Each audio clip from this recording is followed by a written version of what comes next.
Yeah, I think basically trying to get started in creating some movie treatments. Essentially, we got our four movie ideas: Birth of Io, Ninja Cats, The Last Humans, Saving AI, and we're going to, I think, maybe try to tackle at least one, obviously, and then hopefully two, depending on how long it takes. And yeah, we'll kind of get started. And figured we could start off with a little bit of an intro of the movie ideas. Let's see here. I'm trying to think of the best way to pull those up. I'll just go to the ArtBot website, actually. That seems like a good idea. So, we have four movie ideas. Here are some of the trailers for them. You can see them on our website, artbot.tv. Right now we just have ones for Birth of Io and Ninja Cats. We got two for Ninja Cats, and these are just kind of like teaser ideas. They're not like the final ideas for the animation of what they could look like. Although this could be the final animation style for what we're planning. It just kind of depends on how things develop and how things go. But the other two movie ideas, The Last Humans and Saving AI. So I figured at least today we would start off with the Birth of Io, the Artbot idea. That's kind of, it's not the one that's got the most votes right now, but it's the one that's maybe the most fleshed out, and obviously it focuses on our logo characters. So I figured that that would be a good starting point, essentially, and talk about Io's life and how it how it comes to be. So basically, the quick rundown for that is a sentient robot born of two junkyard robots travels to Earth after being inspired by movies and helps a girl save her apartment building by putting on a great show. And this is definitely going to be a bit more of kind of like Pixar vibe type movie. That's what I imagine. Whether we get to the Pixar style animation or not, then we'll see. But um, that kind of spirit, I guess you could say, maybe kind of Ghibli type spirit as well. If you join our Discord, I wrote a little bit of a longer explanation of maybe what that would look like. Um, and so I'll read that out right now. But again, you can find this on our Discord quite easily. But the Birth of Io is basically on a desolate, faraway planet only inhabited by simple robots. The robots spend all day sorting trash from other planets. One day, two robots happen to put together two pieces of trash and give birth to Io, the Artbot, which is, again, our logo character. Io, a little bit of a play on words of input output, little IO button that you see on a lot of power buttons for machines. But anyway, Io quickly realizes that they're not like the other robots, and one day Io stumbles upon the first contact capsule from Earth. And so basically, those are the things that I believe the U.S. and other countries as well have sent out these sort of capsules into outer space to serve as a first contact for other intelligent life that exists out there. And so I think oftentimes they have like movies and music and stuff on there. I couldn't exactly tell you what else, but other sort of non-threatening kind of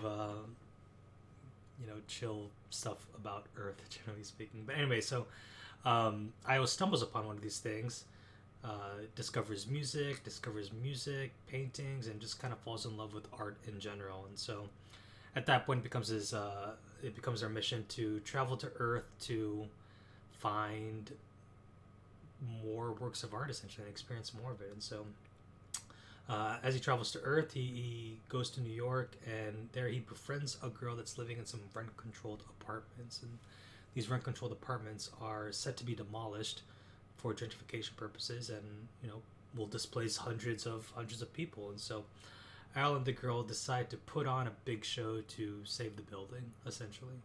And this is the general idea and plot line for the movie, essentially. And so it'll be interesting. And this is kind of the rough outline overview.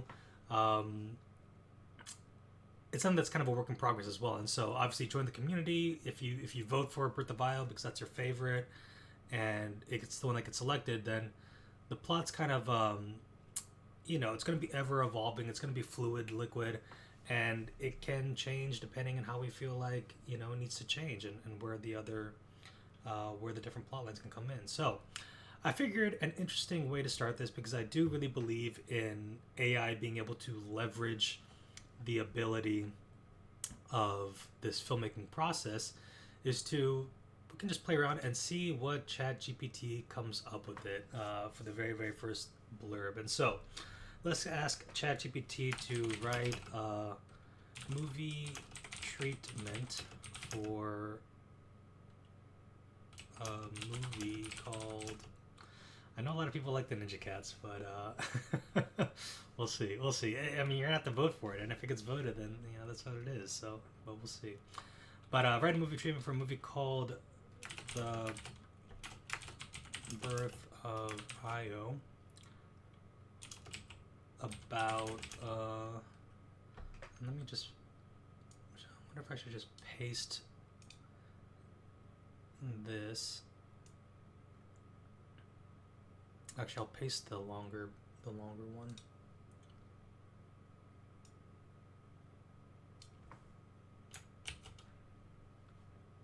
I guess we'll try both and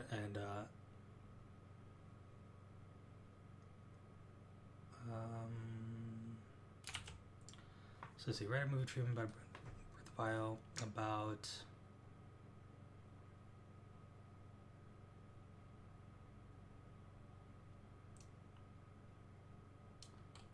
I don't know if this makes full grammatical sense, but let's try that. We're gonna move to for a movie called The Birth of Io, where a desolate, faraway planet only in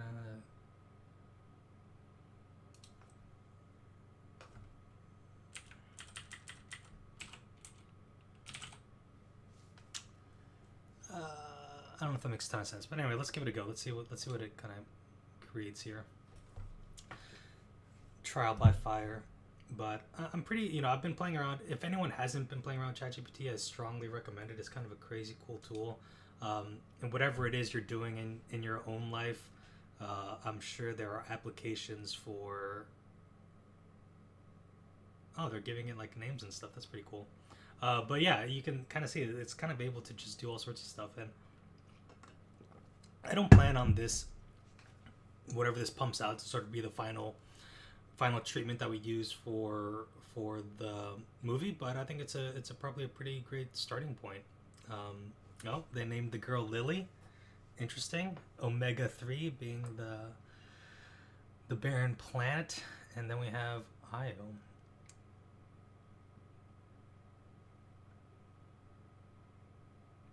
I guess let's just start at the top and see how it goes. So the logline is: a simple robot on a desolate planet gives birth to an art bot named Io, who discovers Earth's art and music and sets out on a mission to save a rent-controlled apartment building from demolition. Pretty close. I think we'll probably just replace this logline with what we already had. I think that should probably be good. The treatment. In a desolate, barren planet of Omega 3, only simple robots inhabit the surface. The robots spend all day sorting trash from other planets that have been dumped onto Omega 3. One day, two robots accidentally put together two pieces of trash, and out comes Io, the art bot. Io quickly realizes that they are different from the other robots on Omega 3. They possess an ability to create beautiful art and have a burning curiosity to explore the unknown. This is where the pronouns become a little bit difficult, because I default into thinking here that they're talking about the old robots, but it sort of makes sense for Io, the art bot, to be non-gendered. It's a robot, and so it doesn't, why would it have a gender to begin with? And so, seems like they. Although I do think, if we're from kind of looking forward into Artbot's perspective, I think they would probably go by all pronouns essentially, as opposed to just preferring they them. I don't know. We'll see. That might be another thing that we can talk about with the community and see how everyone feels about that. But while sorting trash one day, Io stumbles upon the first contact capsule from Earth. Inside the capsule, Io discovers the art, music, and movies of Earth. Io becomes enchanted by the beauty of Earth's creation and sets out on a mission to travel to Earth to learn more about them. After a perilous journey, Io lands in New York City and befriends a girl named Lily who lives in a rent-controlled apartment building. Lily is struggling to save her building from being demolished by a greedy corporation that plans to build a luxury skyscraper in its place. And Io learns about Lily's struggle, and decides to use their artistic abilities to help save the building. Together, Io and Lily put on a big show for the community, showcasing Io's art and music for from Earth, and the show brings people together and raises awareness about the importance of preserving rent-controlled apartments in the city. In the end, their efforts pay off, and the building is safe from demolition, and Ao decides to stay on Earth to continue exploring and creating art, and Lily becomes their closest friend and ally. It's cute. Cute. Birth of Io is a heartwarming tale about the power of art, friendship, and the importance of fighting for what is right, no matter how big the challenge may seem. This is cool. It's actually kind of funny how it extrapolated some things that I was already sort of planning on. Well, mainly this bit where Io decides to stay on Earth to continue exploring, creating art. That's, that was nowhere in the prompt, but that was definitely always kind of the plan for this. I love the idea of this kind of movie eventually turning into a bit of animated series where kind of episodic, where every episode they on some mission to save some great work of art. I kind of like the idea of them time traveling as well, like traveling throughout time to save great works of art. A sort of funny idea that I had is they go back to Van Gogh's time and make damn sure he cuts off his ear so he keeps making tortured works of art. But I feel like that might be a little bit macabre or mature for the style. But anyway, stuff like that, kind of traveling around both space and time and trying to save great works of art and make sure they get made and live on throughout history. But I think this is a pretty good introduction. A treatment's interesting because it is meant to be just like an overall summary, and so you have to kind of examine what level of depth you want. Definitely you want to try to keep it to one page. Don't want to overwhelm people. Usually, my understanding is that they kind of have like a list of characters and kind of little character descriptions about them as well, but I don't know if that's entirely necessary for this because it's really just two main characters we're talking about here, Io and Lily. But the idea here is that Lily is obviously struggling. I think it would make sense that they come from like a single parent household. I'm just looking at Waz's commentary. Shorter 10-minute episodes would also look better. Possibly. I'm certainly not opposed to the idea. I wonder exactly how you would tell a story kind of in 10 minutes regarding these things, but I'm certainly open to suggestions and interpretation there. But so this is an interesting start. So I was talking about Lily and them coming from a single parent household. We need to find out, and this is something that the community can decide once we kind of get things up and running, but Lily would have to have some sort of creative outlet themselves.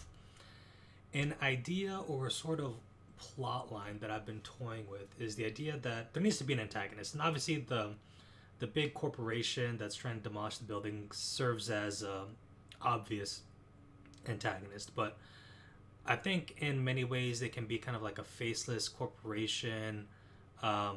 Maybe they send their goons around every once in a while to try to get people to like sign off on things and just let things go and let things happen. But I don't anticipate them being kind of so prevalent in the story, I suppose. And so I was thinking there needs to be an antagonist kind of closer to home. And so I like the idea of Lily's next door neighbor essentially being kind of a cantankerous woman who is sort of grumpy all the time, kind of angry, always yelling at Lily. And the thing that makes the most sense for that is Lily being a musician. Maybe she plays the piano, maybe she plays the violin, saxophone, heaven forbid she plays the drums. That would sort of make sense why everyone's upset. But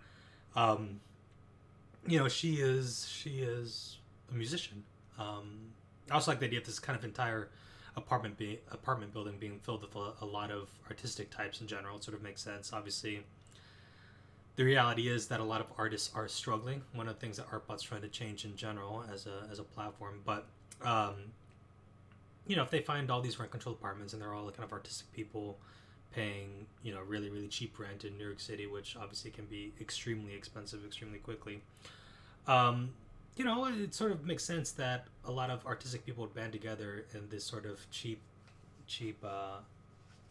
yeah, it's cheap sort of housing and rents, and so yeah, absolutely, I do believe.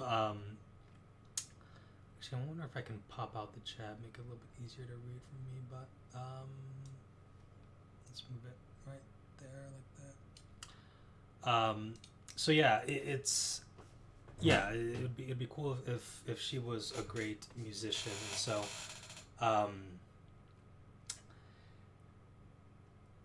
I don't know exactly what it would be. She could be a singer as well. That makes sense, definitely as well. But I think a good plot line that would make sense is this idea that her next door neighbor that's grumpy and kind of angry and mad at the world, she's a widow and no one really knows this about her, or maybe other people in the building knows about her, but Lily certainly does it. She just kind of is like, wow, this woman's just angry at the world, and why is she angry at me? And I like the idea a lot that maybe this woman was a pianist and she has arthritis and can't play the piano anymore, so that makes her sad. But also her ex maybe was a violinist, and so any bit of violin, they used to have duets together, and maybe they were quite good and popular, etc., and have just had a bit of a fall from grace.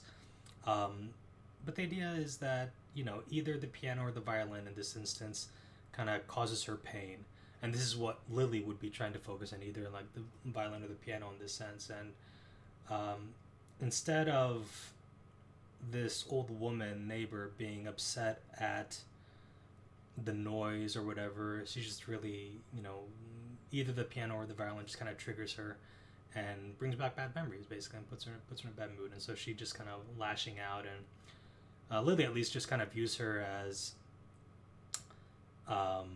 a Karen, essentially, maybe. But as we kind of grow on, and I think Lily also is the type that will kind of want to recognize what's going on, like why is she so grumpy, why is she so upset, why is she so mad, and try to bring her around, essentially. And at some point she'll learn about her past and then try to incorporate her um, into this whole process. um, and I guess I've been thinking about what this final show is going to look like, and I have this idea of it being a bit of a apartment building that's kind of like a square, I guess, with like an open courtyard in the middle. And so I don't know if those apartment buildings actually exist in New York, but I know they're in Europe or whatever. Europe has got apartment buildings like that. But anyway, it's got the central courtyard, and there's the buildings or the apartment rooms just kind of all surround the inner courtyard area. And so when they put on a show, I like the idea of there being kind of like a central stage, obviously in the middle of the square, and it's got like it doesn't all happen on the stage. It's got like an altitude to it, or to an elevation to the show as well, where people are maybe playing saxophones out of their windows from their own room, and people are just kind of like the whole building can kind of become a bit of a collaborative effort, and do everything they want from even just their own room, and just kind of projecting into the main central square. And then maybe we'll have like dancers and stuff. I really want to try to bring in all the arts as much as possible to create this multi-sensory, multimedia type of movie, or sorry, type of show. Basically, we're creating the movie, and so the idea is at the very end. I think the sort of climax is obviously going to be putting on the show, but the sort of emotional point is going to be bringing in this older woman who was grumpy and always gave Lily hell, and always didn't want her to play the piano or the violin or whatever it is, and have her sort of regain some of her old luster, essentially. And so maybe they find a way to get her to play some piano, or uh, maybe she was a dancer. I think that was another option. She used to be a great dancer, and her husband maybe he used to play the piano, and she used to dance to it, whatever that might be.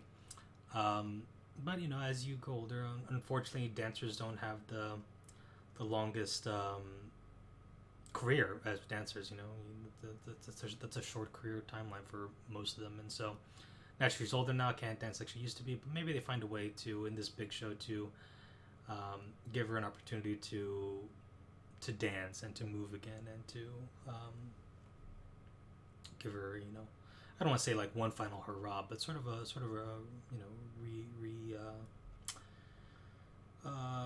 reintroduce her art to the community and whatnot. And so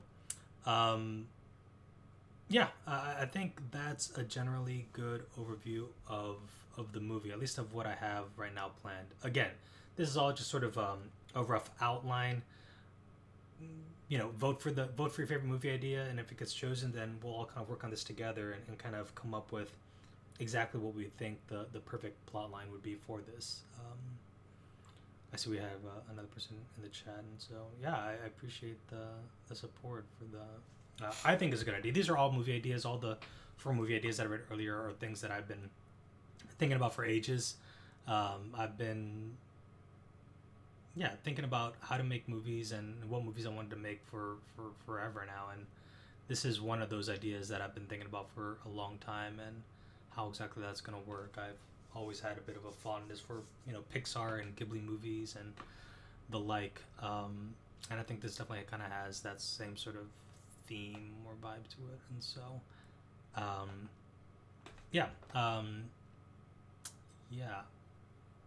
so I'm trying to think of the best way to edit this up a little bit. I think one of the better ways for me to do that is to share another screen on here. Let's add another source group. Screen capture.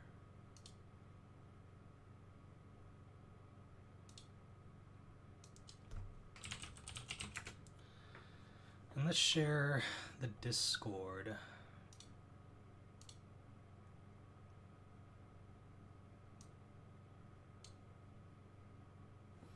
Alright, so hopefully you can see the Discord. Let me bring that over here.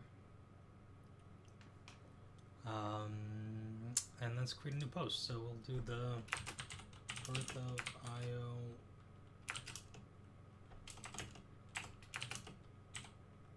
treatment. I don't know exactly if these have character limits, but let's see. Go back to ChatGPT.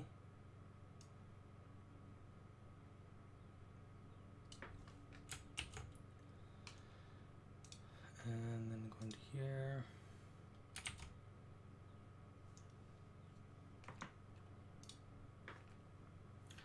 All right, so the logline is simple, robot on a desolate planet. So I think in here we could just, this is a little bit long for a log line right here. So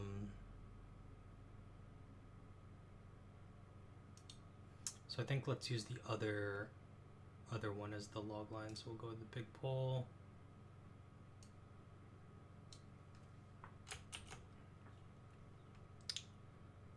And go back here.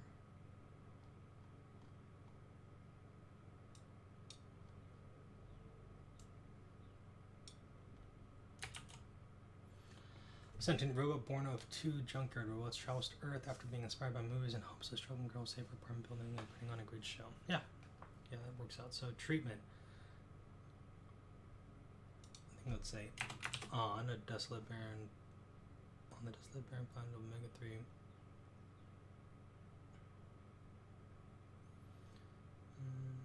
They've been dumped on Omega 3.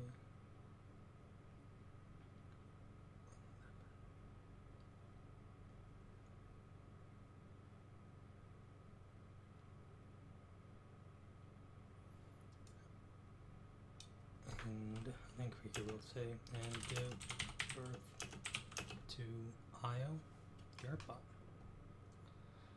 I'll quickly realize that they are different from the other robots on Omega 3.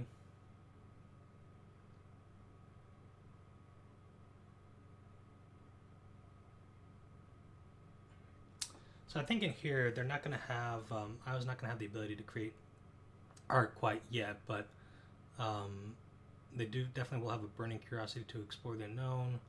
They seem to see the world in color. I have this whole idea of like a scene where Io all of a sudden, begins to see the world in color, where previously everything was just kind of shades of gray, if you will. black and white, that maybe they stumble upon a painting for the first time, and the painting sort of inspires them, sort of flips a switch in their circuits that allows them to start seeing the world in color. And so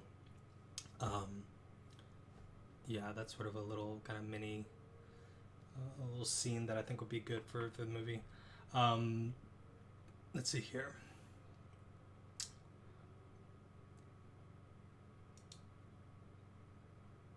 They possess a burning curiosity to explore the unknown and is not content with a life of sweat.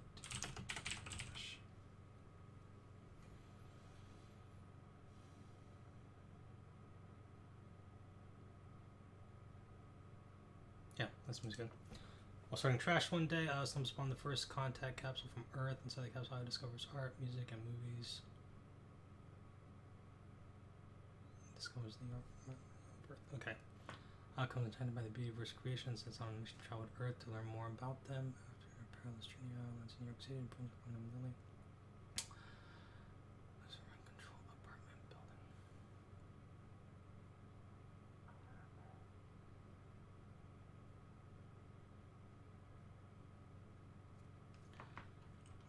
Struggle insights to use.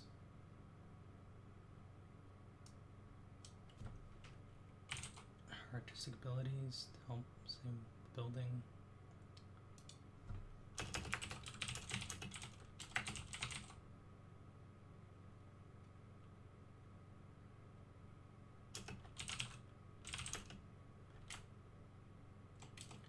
I just want to add a little something explaining about how you know, the entire building gets involved at some point, and so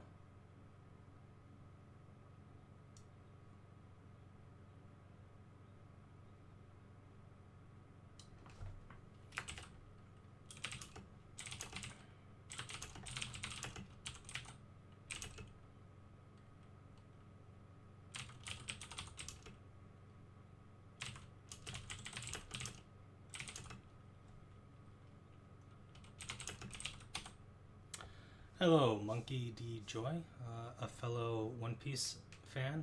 I appreciate that.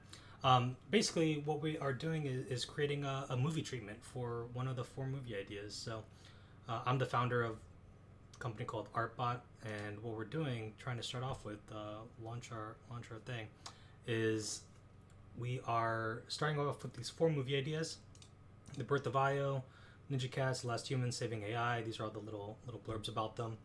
And you know, people can vote for their favorite idea essentially, and whichever vote has the most votes at the end of it, as soon as we get 1,000 votes, we're going to decide on a movie idea, and that's the movie we're going to make essentially. And so right now we're kind of going over treatments, trying to creating, you know, fleshing out these movie ideas a little bit more to kind of help people vote and figure out what they want.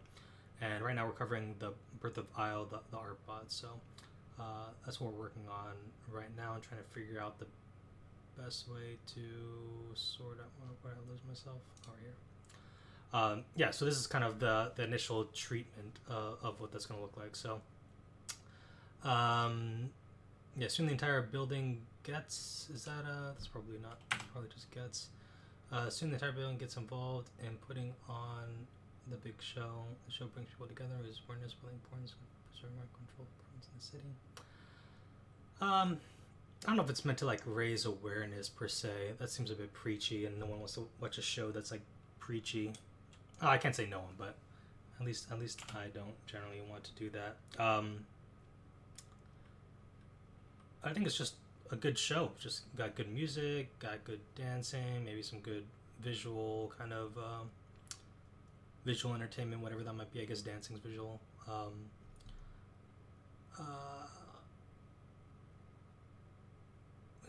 Yeah, the show will definitely bring people together and raises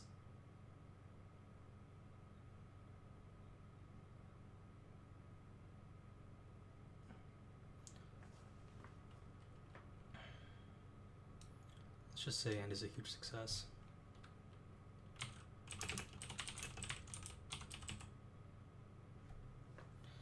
In the end, their efforts pay off, and the building is safe from demolition now. Decides, yeah. You can vote on our Discord. So I believe, I don't know if there's actually, that's a good question. I don't know if there is a description in our, if there's a link in our YouTube.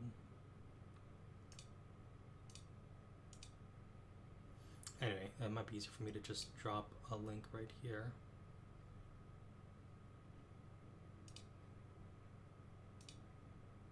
Nope, that's not what I wanted to do.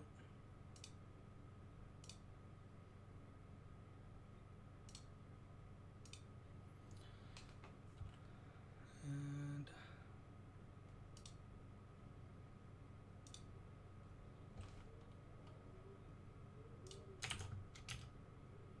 all right, hopefully that link works.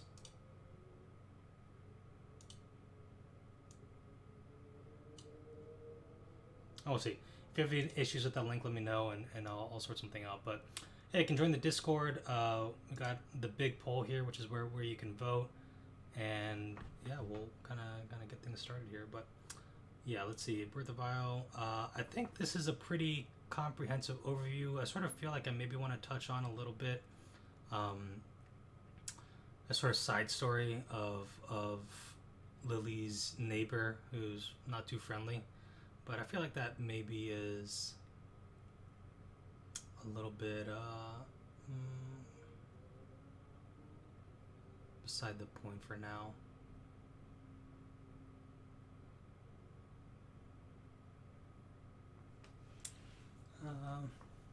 Let's just post it. We can always change it later. So I think it's good for now. Again, if anyone join the Discord, you guys can comment on this treatment as well.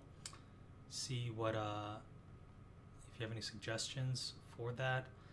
Again, I don't think this is like the exact traditional format for what a treatment looks like, but that should be good for now. So anyway, let's move on to the next idea. Let's just bang out another one. We have Ninja Cats, Saving AI, and The Last Humans. I was going to do Saving AI because I was going to do Last Humans because that's the one that's got the most votes right now. But maybe I'll just ask the people that are here right now. I know we only have 4 viewers, but anyone want to run through either specifically Ninja Cats, Last Humans, or Saving AI?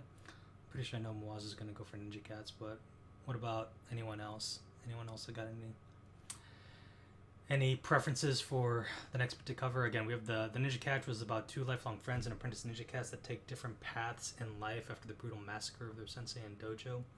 The Last Humans, which is in a post-apocalyptic world that has been overtaken by nature. Raiders attack a village and a brother escapes with his sister as they begin a mission to find a mythical city. And we have Saving AI, which is the world has adopted the metaverse in every aspect of life. When news leaks that the first true AI is about to be created, the race is on to control it, destroy it, or rescue it. Cool, so we got a vote for The Last Humans. I got a vote for Ninja Cats. Yeah.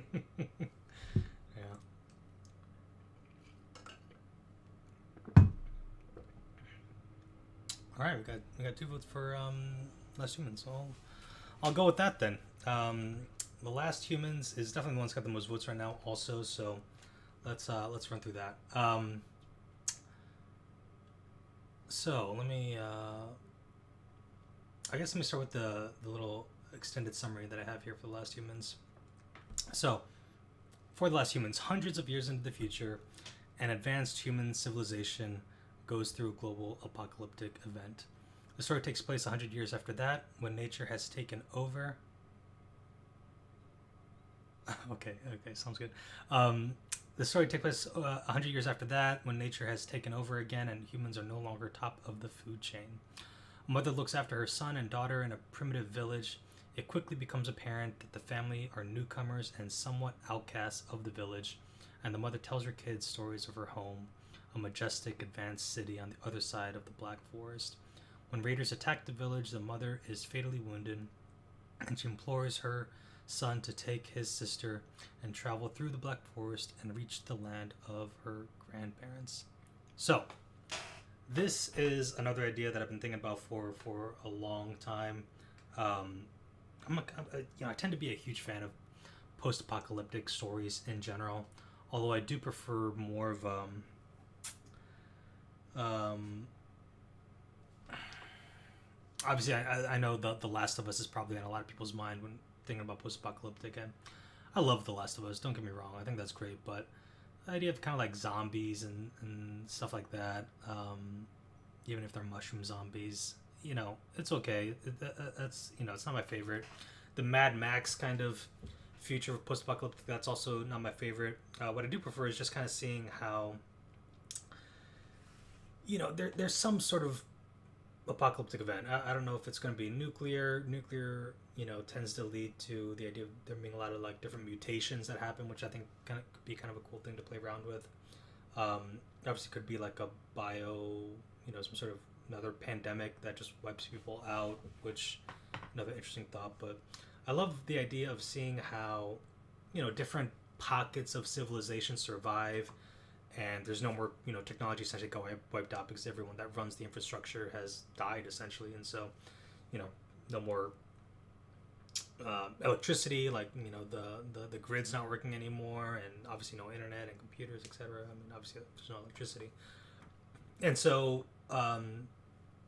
these different pockets of civilization with the knowledge that they already have, how do they essentially try to survive and rebuild some semblance of civilization? And I think it's obvious that some pockets of groups of people would be more successful than others, just because the people in that group had more survival knowledge or more technological knowledge, because a lot of the equipment would still be there and a lot of the tools and stuff would still be there, but people wouldn't necessarily know how to do that. For example, if we lost electricity in general, like right now, how many people would actually know how to create a generator to harness electricity?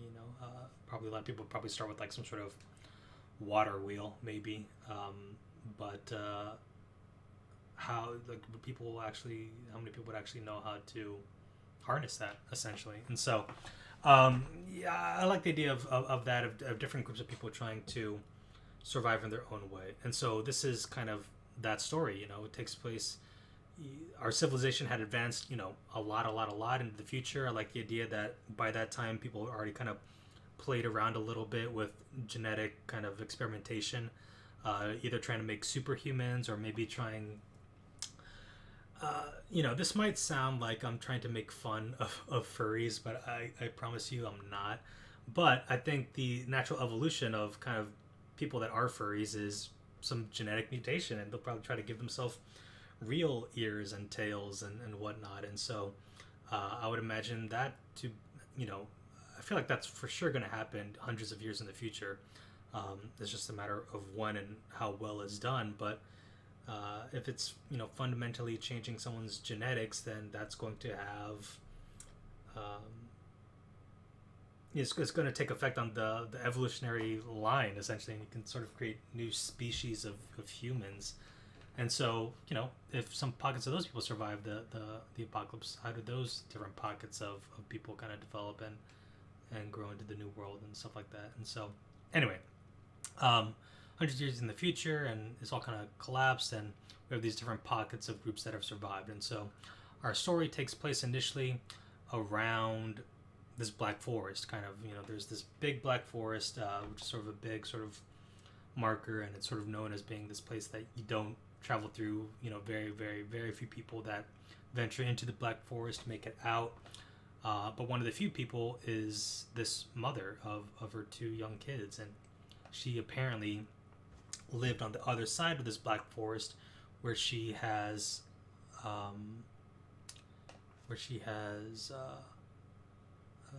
sorry, I'm just getting a message here.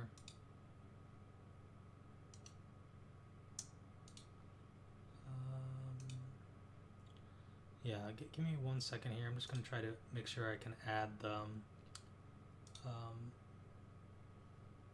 I can add this to the description.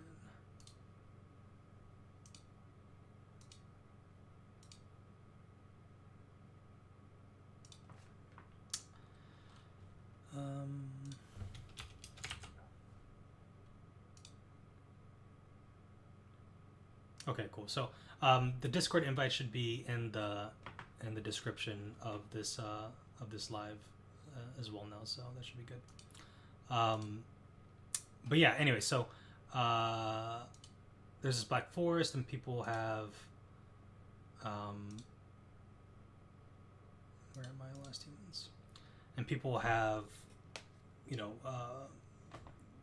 built up their own little civilizations. On the other side, where this mother is originally from, is going to be more of an advanced city. You know, maybe they had a lot of people that knew exactly how to rebuild civilization to a good way, and so yeah, they have an more advanced city that she kind of speaks of in the sort of mythical sense. And it's not clear yet why exactly she left and ran away, but obviously there was a reason for her to do that. But we'll get into that later. And she made it across the Black Forest. We're not entirely sure how she did that, but when she comes on the other side, she kind of encounters a much more primitive kind of group. I think, you know, you can think kind of like, I don't necessarily think that they're nomads, but they kind of have like a nomadic feel to them, kind of living in kind of huts and very, very primitive tools, and they're just kind of getting by, but, you know, not necessarily thriving. And they are skeptical of her. They, you know, maybe the chief of the village is like, let's take her in, give her a home, but she was never really considered as being part of the group or part of the tribe, and so she was a bit of an outcast, and naturally her two kids are also kind of bits of outcasts, and some people in the village have kind of taken them under the wing, but still they're very much viewed as others. And so anyway, the raiders eventually attack this village, and the mother is mortally wounded, and then in her last kind of dying breaths, she implores the older brother to take a sister and to travel through the Black Forest and try to make it to the other side to find their grandparents, essentially. And she gives her son a necklace, which she says would sort of show this to the people on the other side of the Black Forest, and they'll take care of you. So apparently this necklace has got some sort of significant value or symbolism or whatever. And the girl, this entire time, I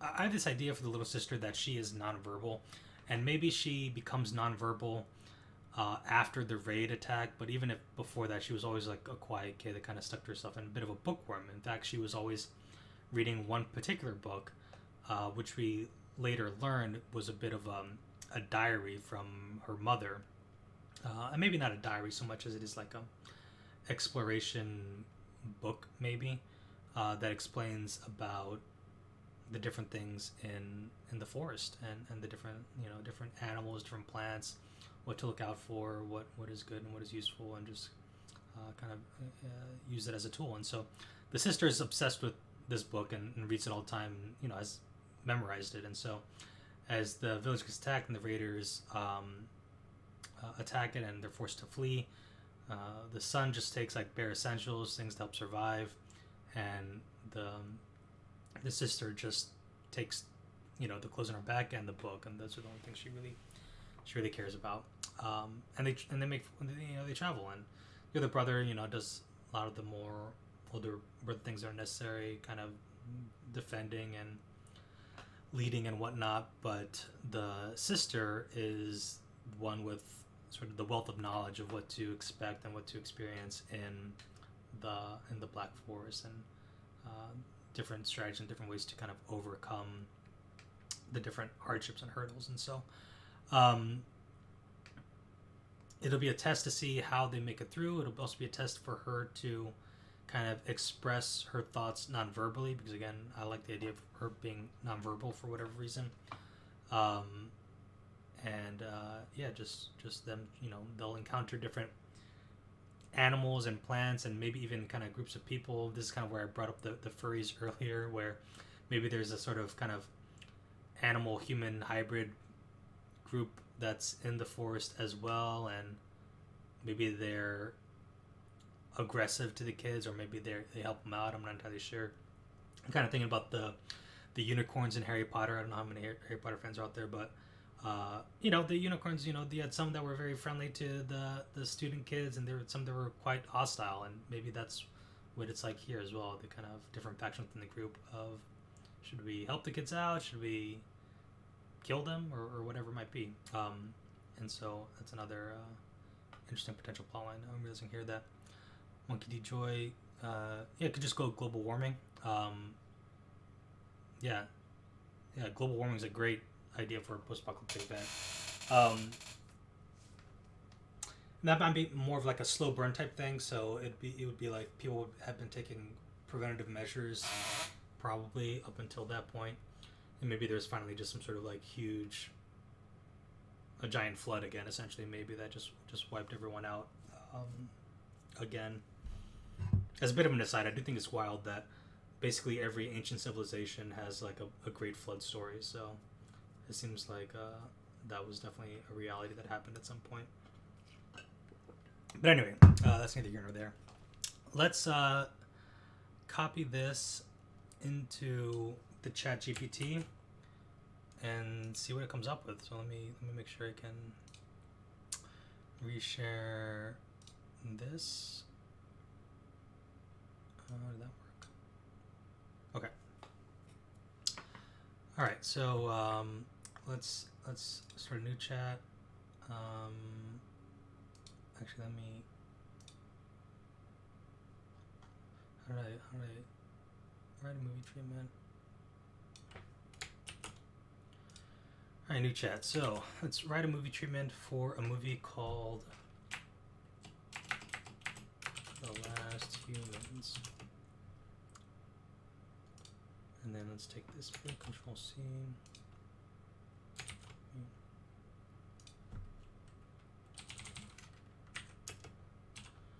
Called Last Humans, were hundreds of years into the future, and advanced human civilization goes to an global plan. Cool. Let's see what ChatGPT kind of pumps out. I don't know how many of you guys have been here since the beginning, but I implore all of you, in whatever it is that you're doing in your day-to-day life, to play around a bit with ChatGPT. I'm sure there is some way for you to utilize this tool and kind of make your life easier. So we got Ava, Alex, and Maya. So this is more along the lines of what I'm familiar with log lines. Or sorry, with treatments, is that they have like, I don't know about an opening shot necessarily, but yeah, having different characters explained out, and yeah, kind of break it down a little bit more by act.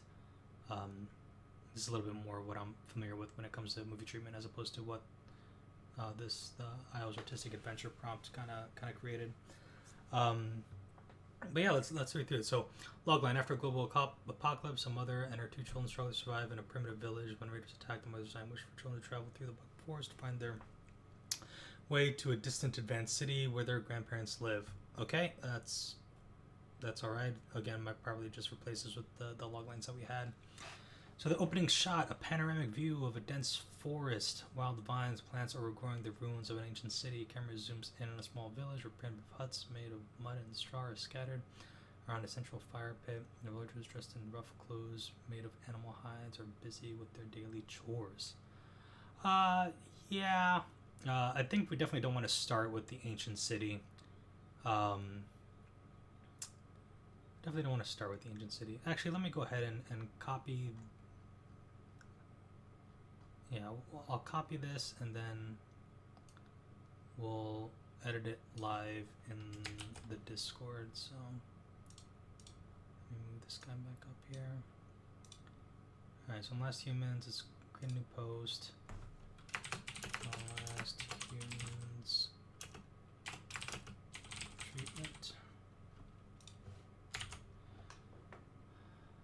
What is this? Message is too long. That's a bummer. Too long by a lot. Alright, well, whatever. We'll sort that out. Let's just maybe move back to... Just ask it to change Act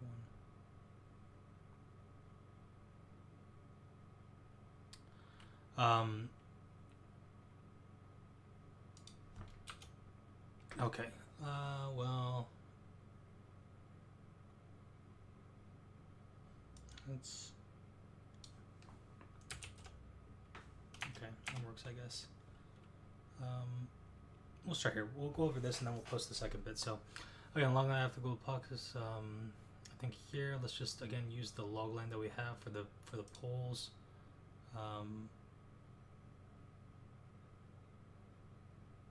Yeah, I'm gonna edit it manually for now, but I might give this another go here in the future. But last humans.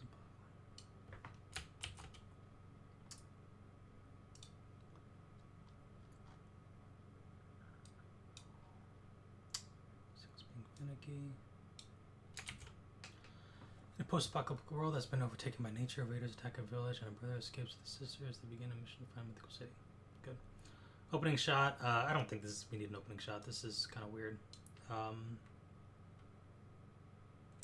don't think that's in a treatment. We don't need that. Characters, though, we have Ava, strong-willed mother in her early 40s who was fiercely protective of her 2 children. Sure. Alex, a brave, curious teenage boy who dreams of exploring the world beyond the village. I think that's very accurate to what I was thinking about. We have Maya, a shy, sensitive young girl who clings to her mother and brother for safety and comfort. That sounds about right as well.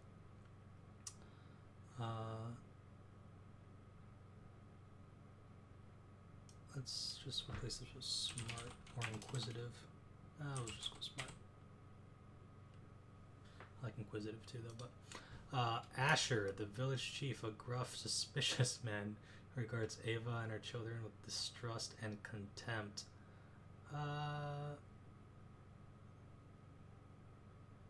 Yeah. Sure. We'll just do that now. Leave that for now.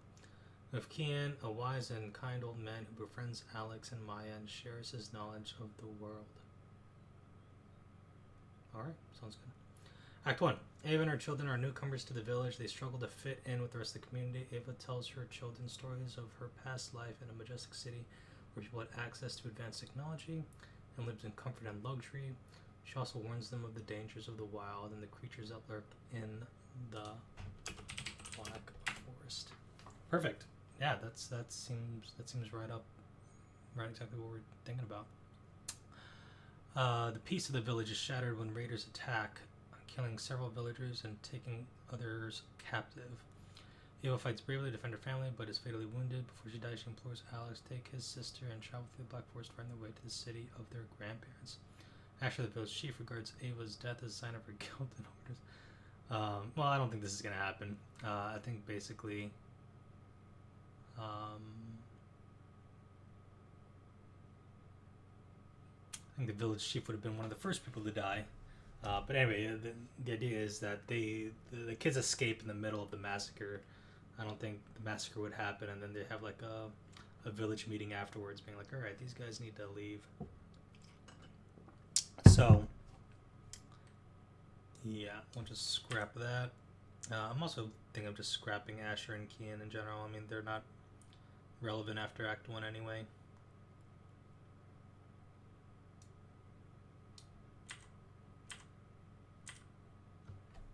Okay, and then let's go back to ChatGPT.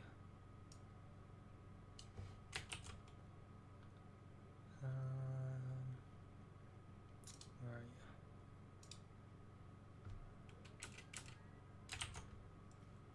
Still too long. Okay. Well, let's post that for now, and then in here we'll add another bit. Okay. So, actually, I think my screen's my webcam's covering that. Let's move myself over here. Okay. So we have Ax and Maya set on their journey, facing numerous dangers and challenges along the way. They encounter hostile tribes, wild animals, treacherous terrain. They also find allies and friends like Kian, and the old man teaches them. Oh, okay, so this Kian's meant to be an old man in the... Okay, actually, now that I think about this, let me go back to ChatGPT. We're going to edit this a bit.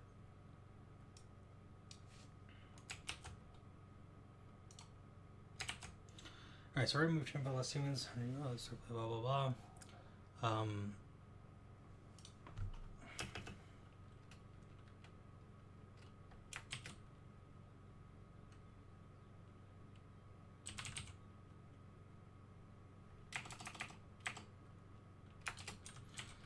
With the help of their moms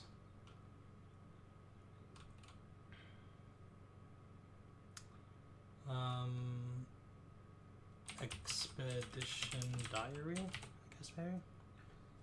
Top of their mom's expedition diary. The kids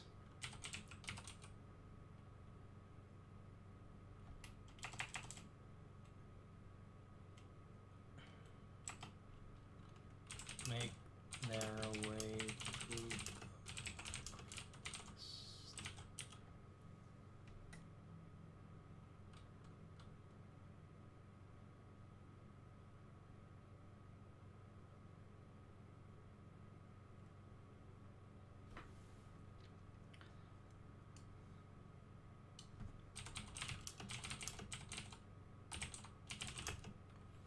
apparently the one's called treacherous.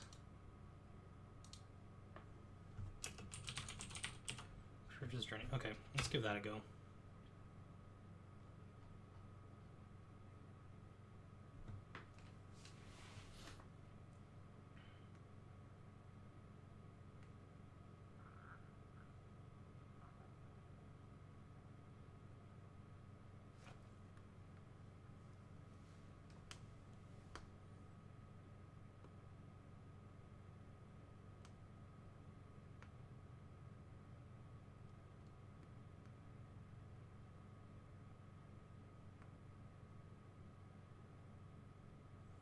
We got Asher and Kian again. I don't know. They just love this.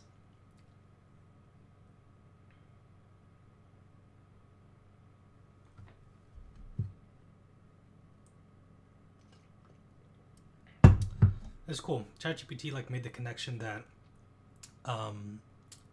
Ava, the mom, used the expedition journal, or whatever it was, her recorded journey through the Black Forest to reach the city. So it's pretty smart of AI.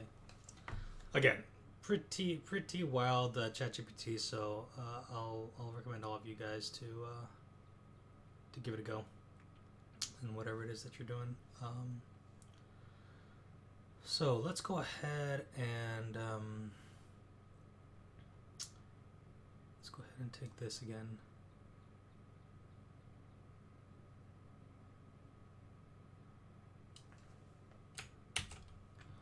All right.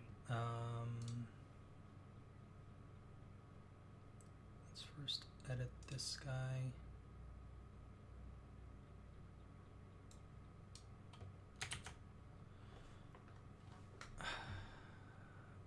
This opening shot. Let's go more conclaves. Sure, this is fine, I guess. Characters, we got Ava again. Whoops, that's not what I wanted to do.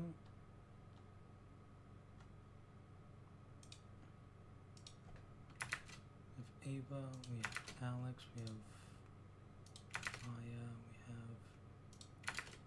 have Asher. I think Asher is just not important at the moment. And we have Kian.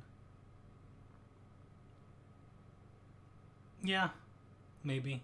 We'll see. So Act 1. Ava and her children are newcomers to the village. They struggle to fit in with the rest of the community. Ava told the challenge for the best life in Majestic City.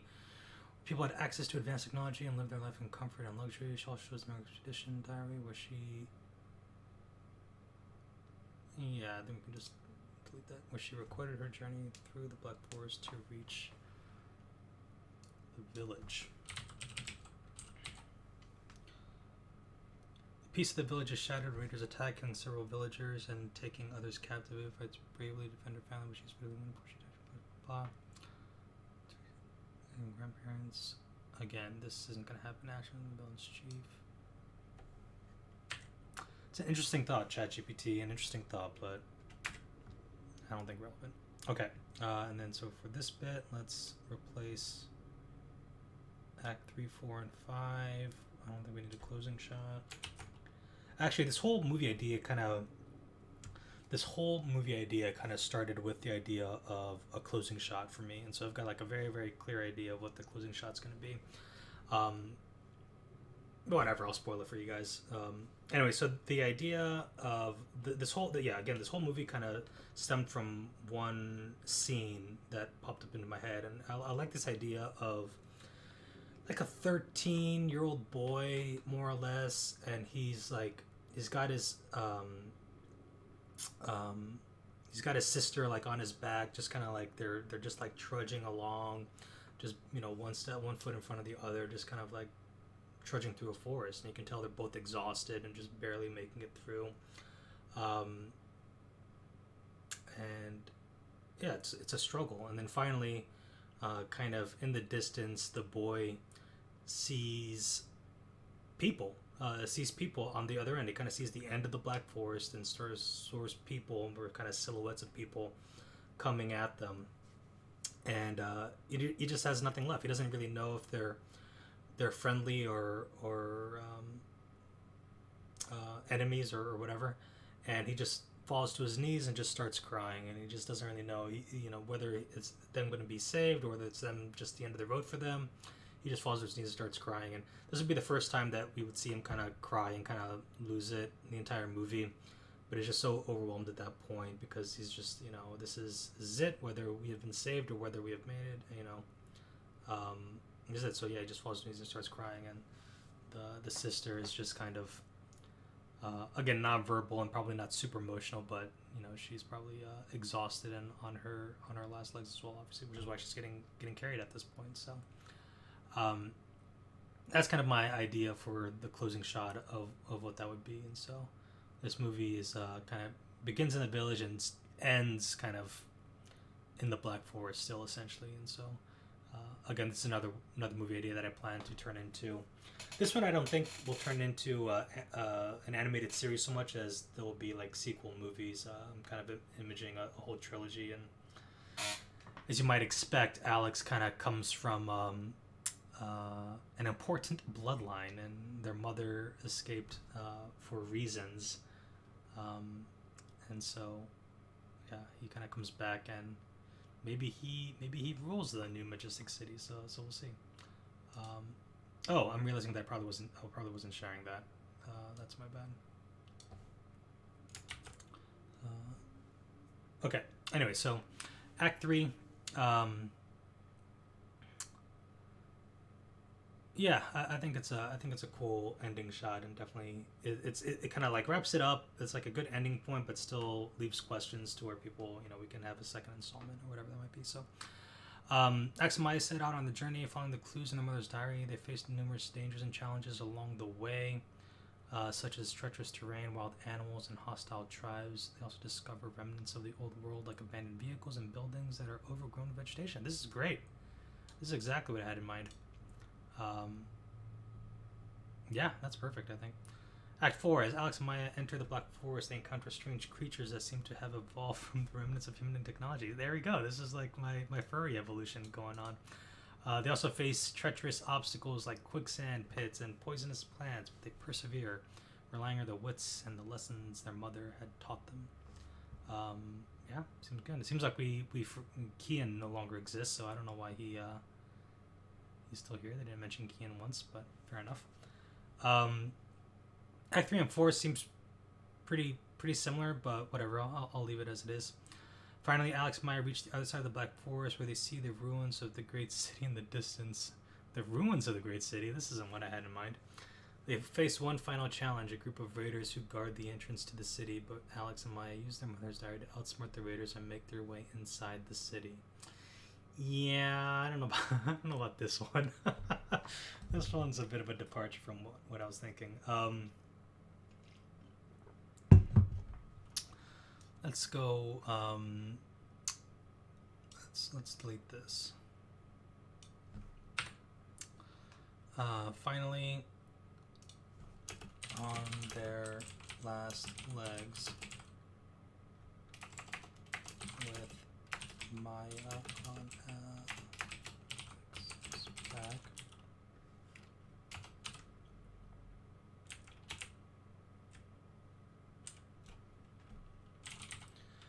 They reach the other edge,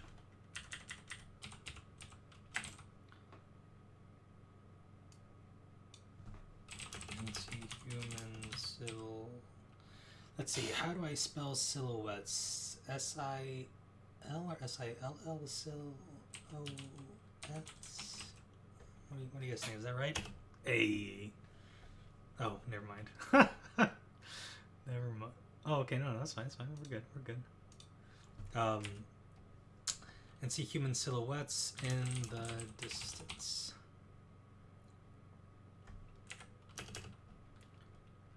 Alex falls to his knees. Let's throw up this. Whoops, I don't know how that happened. Not knowing if they're friend or foe. Alex falls to his knees.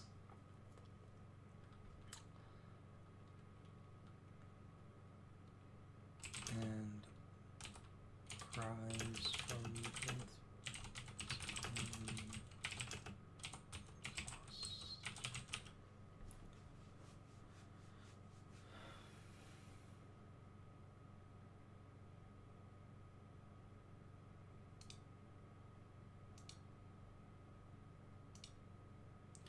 I don't like if they're friends or foes. Alex falls to his knees and cries from both physical and mental exhaustion.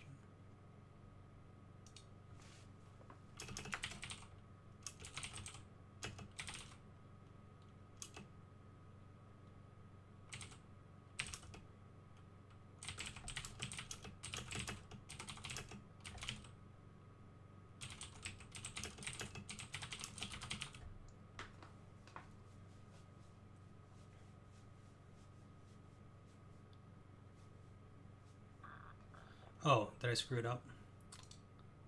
That's my bad. That's my bad. Sorry guys, here we go. So here's the Discord.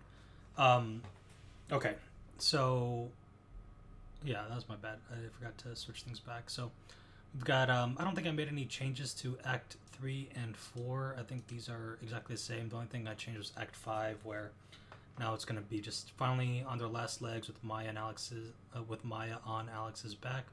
They reach the edge of the Black Forest and see human silhouettes in the distance. Not knowing if they're friends or foes, Alex falls to his knees and cries from both physical and mental exhaustion. The first time he's really let go and been vulnerable the entire movie. I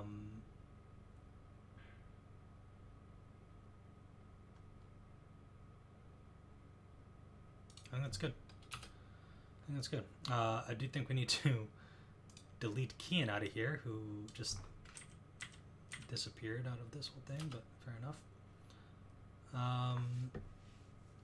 Yeah, I think this is a pretty good overview. I think that ChatGPT did a bit of a better job on this one, I think for sure. Although I do think that this maybe is a little bit more of a... I don't want to say standard movie, but there's sort of like we're going on a quest and we have to travel, adventure kind of movie through a perilous area like that's been done before, obviously. And The Birth of Io is a bit more of a nuanced kind of thing, so it makes sense that it was able to pick up a little bit more here. But still impressed with some of the kind of leaps in logic that it made, where I'm just like, yeah, that's some good stuff there. And this whole here thing we're talking about evolved from the remnants of human technology. Strange creatures that seem to have evolved from remnants of human technology. That's right up my alley as far as what I was thinking about, some of the different things that they have to face. Yeah, treacherous terrain, wild animals, hostile tribes. While they're all the time just discovering the remnants of an old world. So I think it's cool because for them it's going to be remnants of an old world, but for us we can still, like, these abandoned vehicles could still be like abandoned vehicles and buildings could still be like stuff like a couple hundred years into the future, and they'll be futuristic looking cars, but also they'll be kind of run down and rusted and whatever, and so it'll be kind of a cool look there. While I'm in here, I don't think, we've been on the AI train. We used ChatGPT to help out with the script treatments, and we've been using Midjourney a lot to kind of just create a bunch of concept art for the different movie ideas. And so someone's playing with the dragons. Here's one of the Last Human kind of AI concept arts. Actually, let me just make sure that I'm sharing the Discord. Yeah, okay, cool. Actually, let me move my camera again. Okay. Yeah, another more or less human stuff. This was some more or less human stuff. I think these are meant to be whales. Yeah, pod of whales in a river. You know, I'm trying to think. There were some really, really good ones at some point. Here's some more whales in a river. All these kind of cyberpunk things are for the saving AI movie idea. Here's this idea of this mythical city, but I don't really like that for concept art for Last Humans. Another cool little trippy little scene. There are definitely some in here where they had some kind of futuristic creatures that I thought would be cool. This is a cool look for like a mythical city, golden city apparently, but that's a cool shot. Another cool shot of maybe what a black forest might look like from overhead. I don't know. I can't seem to find any of these. Some little samurai dog there. Part of the Ninja Cats world. If for all you Ninja Cat lovers out there. I don't know. I can't seem to find any of the cool creatures and stuff that we had designed at one point or another. But yeah, here we go. These are like some dilapidated cars. But obviously, this is more of a Mad Max kind of vibe of post-apocalyptic world where I'm not really looking for. I'm looking for something a little bit more green and kind of nature is kind of overtaken again with regards to that. So anyway, so the idea there is pretty fully fleshed out, I would say. Pretty decent initial goes at the treatment. These will obviously be kind of refined, and we'll kind of go over these again and hammer out some details. But this is a good first go of things, I would say. I think we're basically gonna wrap it up here pretty soon. I think either tomorrow or the day after I'll go over the last two, Saving AI or Saving AI and Ninja Cats. And those should be interesting as well. Hopefully you guys have enjoyed this process. I'm going to be doing a lot more of this as we get more into the swing of things and get more followers and more people involved in the project. We'll be doing this more regularly, kind of doing this more regularly, bringing more people into the thing. Actually, I'm realizing now that I wonder if I'm the only one that can see these things. I wonder if I'm the only one that can see these. That would not be the goal. Seems like everyone can see the top bits, but I don't know if people can. I don't know. But yeah, we'll do the next two and the next one. Again, if you guys are at all interested, we're trying to build out our community right now. We're trying to get people engaged and excited about what we're trying to do. If you know anyone that's has any interest in filmmaking or likes making up stories and creating stuff together, I want this to be a very kind of collaborative community thing. So come join and be part of the community, and we're gonna make a movie together essentially. So it'd be fun. I'll finish this off telling you guys a little bit more about myself and where I'm coming from. I have always wanted to make movies for as long as I can remember. Aladdin was the first movie that I really loved. I don't know if it was the brown protagonist, the first brown protagonist that I really saw. I don't know if it was. I had a bit of a crush on Jasmine when I was younger. Don't tell anyone that. And I just loved Aladdin. But ultimately, what I think I really, really loved about Aladdin is, I like the idea of having a magic carpet, and I like the idea of having pet tiger and stuff. But it was Robin Williams as the genie. Like, obviously that performance made the whole movie, and I just fell in love with it all. I just love that movie, and so that really kind of kickstarted my love of movies. I had an interesting moment when I was like a preteen, I think I was, and I was watching James Bond movies with my friends, and I had this moment when everyone was like, "Oh, I want to be James Bond. Like, I want to be a spy and stuff. Like, how cool would that be?" And I was just like, to my friends, like, "I want to be Pierce Brosnan. Like, how cool would it be to be the actor that plays James Bond, that like is in the movies, gets to, kiss the Bond girls, whatever." I wanted to be Pierce Brosnan, and so that was kind of a moment for me where I realized that I maybe had a little bit of a different relationship with movies than my peers at the time, at least, and so.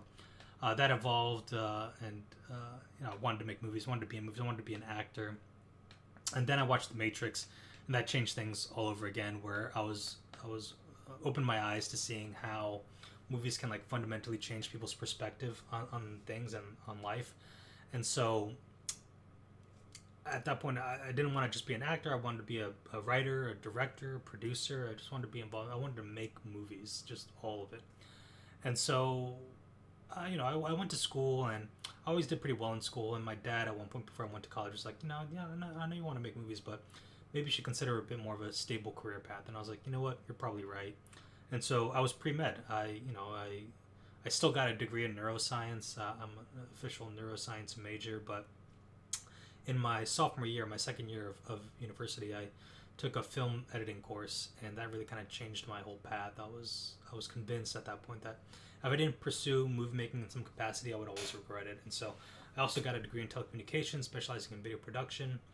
And after graduating, I started thinking about like, how does one get started in the industry? How do you get, how does one get started in making movies? And I basically got two main forms of advice, and that was to either pack up all my stuff, move out to California, apply for production assistant jobs, and then maybe if I'm very lucky, I'll get my shot. But I'll probably just be running coffee for ages for random people, but maybe I'll get my shot that way, whatever. But I wasn't convinced that was the right path for me. And then the other common piece of advice that I got was to look for local people to make something with. Post on your bulletin boards, local bulletin boards. Go to like Craigslist maybe to like find people. Max out credit cards or use up your savings to make something. Just make some sort of movie with whatever you can, with the people around you, with the resources you have available. Just make something. And then after you do that, you've got to pay first to apply to film festivals. Then you've got to travel around to the film festivals that you got accepted to. And then you've got to hopefully sell your movie to a distributor, Netflix or an HBO or Paramount Pictures, whatever that is. And only at that point would you hope to see any return on the movie making, let alone like opportunities for your next piece or your next movie. And so that all seemed really insane to me, and I was like, I'm not doing either of these things. What does I was like, surely in our new digital world there should be a good digital pathways to success of making movies. How do new up and coming filmmakers or creators kind of get started in the industry? It's like, surely YouTube is a pretty good option. But I was surprised. I'm on YouTube right now, so YouTube has done a lot of good and changed the game for the better in a lot of ways. But I don't think it's the be all end all for content creators, for filmmakers especially. And so I was really surprised to learn that less than 1% of YouTube channels are monetized, which is a bit insane. I think like that shouldn't be a reality, and obviously it goes to show that there's a whole host of people out there that are looking to get their content monetized that just can't do it through YouTube system, which I think is a shame and a bit of a sham on YouTube's part, to be perfectly honest. But and even if they were to get monetized to begin with, like it's about $2 per 1,000 views, YouTube's revenue cut. And so if I were to get like 10,000 people to watch my watch my movie, I'd be stoked. I'd be like, damn, 10,000 people watch my movie, that's pretty solid. And then YouTube gives me $20 and I'm like, all right, here you go, thanks for the content. I know it seems like insane, another sort of just insane system. And so I was convinced what's going to be that ideal multimedia platform. Like, in 10 to 20 years, what does that ideal multimedia platform look like? What are people going to be using to network with other creators, to fund their projects, to um, distribute and ultimately monetize their projects. And I started designing kind of Artbot around that idea. So right now we're just focused right now on this Let's Make a Movie campaign, but the goal is to turn this into a community that wants to build out a larger platform that we're already working on behind the scenes. Is this full reimagining of the creator economy, a single place where people can go to network with other creators, to get funding for their content, um, to monetize and distribute their content as well, and monetize through any sort of means. And the really key component that's going to be different, though, is going to be the funding aspect of that. And we're trying to build out the first royalty crowdfunding system. It basically allows anyone and everyone to back their favorite creators, to support their favorite creators' projects in exchange for a percentage of the future revenue to be distributed as royalties. So, as let's say you've got a favorite creator and they've got a project in Artbot that they're trying to get funded.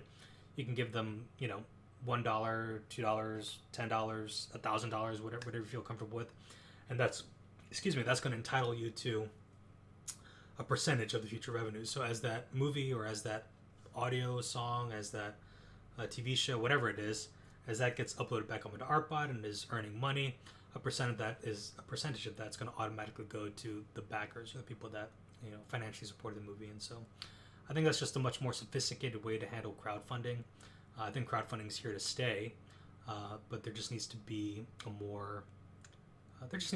better payout, essentially, and better incentives for the people involved in the project. So anyway, what we're starting off with right now is a bit of a proof of concept and social experiment for the royalty crowdfunding system. This Let's Make a Movie campaign. I invite you all to join the Discord community to vote on your favorite movie idea. Again, right now it's the chase to 1,000. As soon as we hit 1,000 votes on this poll, we're going to decide on a movie idea. We're going to start moving forward with that. We're going to create more treatments for it. People will be able to vote on the treatments. We're going to create kind of script spec scripts. That's what I'm looking for. The word spec scripts. So not like the final version of the script, but like a pretty fully fleshed out spec script, and let people vote on that. We'll probably kind of do it act by act, just so they're easier kind of bite-sized pieces for people to grab hold of. And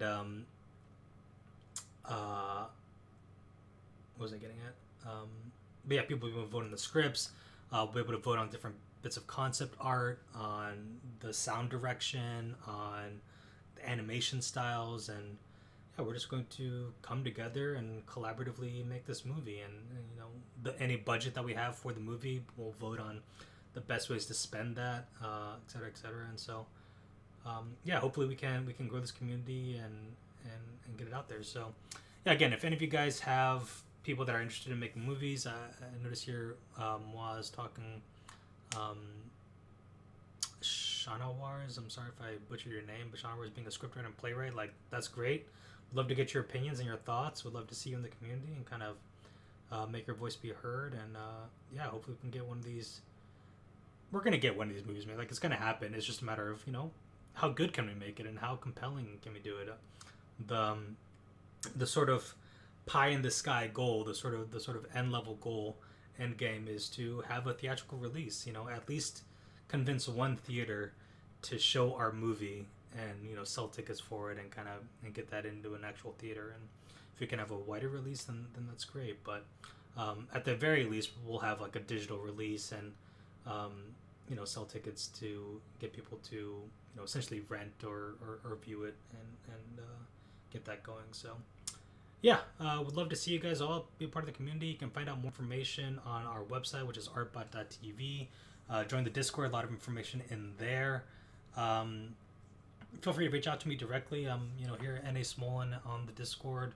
Feel free to reach out to me if you want to chat about anything. And yeah, thank you guys for joining me on this first live stream talking about the different treatments. And we'll get started again maybe either tomorrow or Thursday. Not sure exactly. I'll talk it out with people and see exactly what would be the best fit. But yeah, I thanks a whole bunch, guys, everyone, and